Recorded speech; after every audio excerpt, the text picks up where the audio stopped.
حضرت خزیمہ بن ثابت رضی اللہ تعالیٰ عنہ کہتے ہیں کہ رسول اللہ صلی اللہ علیہ وسلم سے استنجے کے بارے میں پوچھا گیا تو آپ نے فرمایا 3 ڈھیلوں سے استنجا کرے، ان میں گوبر نہ ہو۔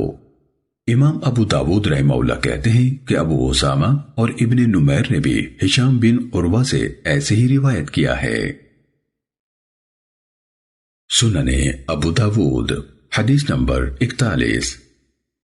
ام المومنین سیدہ عائشہ رضی اللہ تعالیٰ عنہ بیان کرتی ہیں کہ ایک بار رسول اللہ صلی اللہ علیہ وسلم نے پیشاب کیا تو حضرت عمر رضی اللہ تعالیٰ عنہ پانی کا لوٹا لیے آپ کے پیچھے کھڑے ہو گئے۔ بعد از فراغت آپ نے پوچھا عمر یہ کیا ہے؟ انہوں نے کہا یہ پانی ہے کہ آپ اس سے وضو فرما لیں۔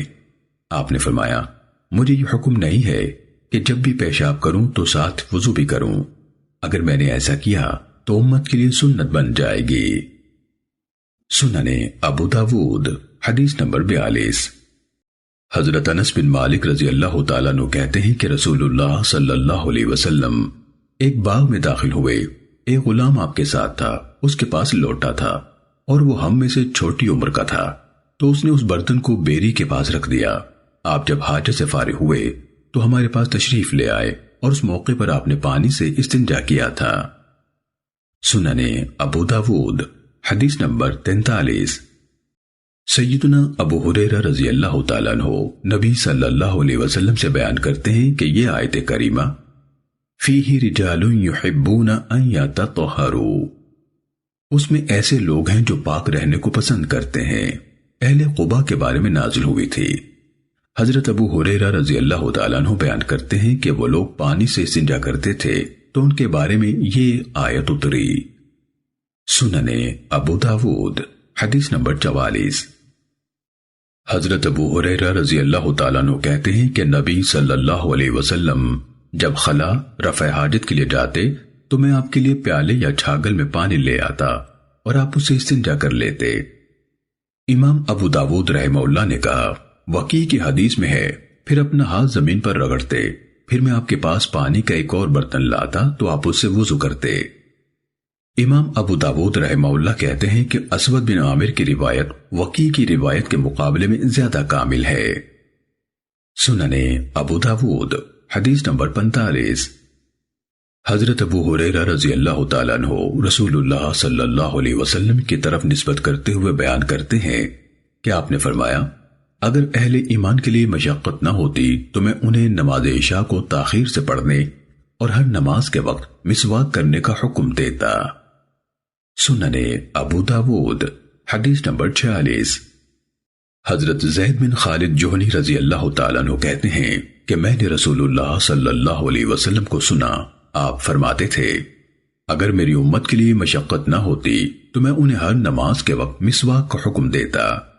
ابو سلمہ کہتے ہیں چنانچہ میں نے دیکھا کہ حضرت زید رضی اللہ تعالیٰ عنہ مسجد میں بیٹھے ہوتے تھے اور مسواک ان کے کان پر رکھی ہوتی تھی جیسے کسی منشی کا قلم اس کے کان پر ہوتا ہے، تو جب نماز کے لیے اٹھتے مسواک کر لیتے۔ سنن ابو داود حدیث نمبر 47۔ محمد بن یحییٰ کہتے ہیں کہ میں نے عبداللہ بن عبداللہ سے کہا کہ تمہارے والد حضرت ابن عمر رضی اللہ تعالیٰ عنہما وضو سے ہوں یا بے وضو، وہ ہر نماز کے لیے پابندی سے وضو کرتے ہیں، اس کی کیا وجہ ہے؟ تو انہوں نے جواب دیا کہ مجھے اسما بنت زید بن خطاب نے بتایا کہ عبداللہ بن حنزلہ بن ابی عامر نے اسے بتایا کہ رسول اللہ صلی اللہ علیہ وسلم کو پہلے حکم دیا گیا تھا۔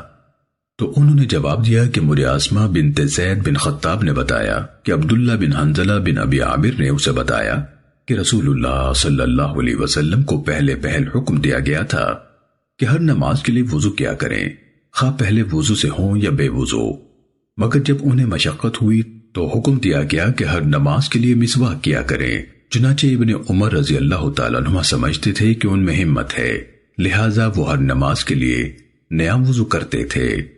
امام ابو داود رحمہ اللہ کہتے ہیں کہ ابراہیم بن سعد نے محمد بن اسحاق سے روایت کرتے ہوئے عبداللہ کے بجائے عبیداللہ بن عبداللہ کہا ہے۔ سنن ابو داود حدیث نمبر 48۔ جناب ابو بردہ رحمہ اللہ اپنے والد حضرت ابو موسیٰ اشعری رضی اللہ تعالیٰ عنہ سے روایت کرتے ہیں کہ ہم رسول اللہ صلی اللہ علیہ وسلم کے پاس آپ سے سواری طلب کرنے آئے تو میں نے دیکھا کہ آپ اپنی زبان پر مسواک کر رہے تھے۔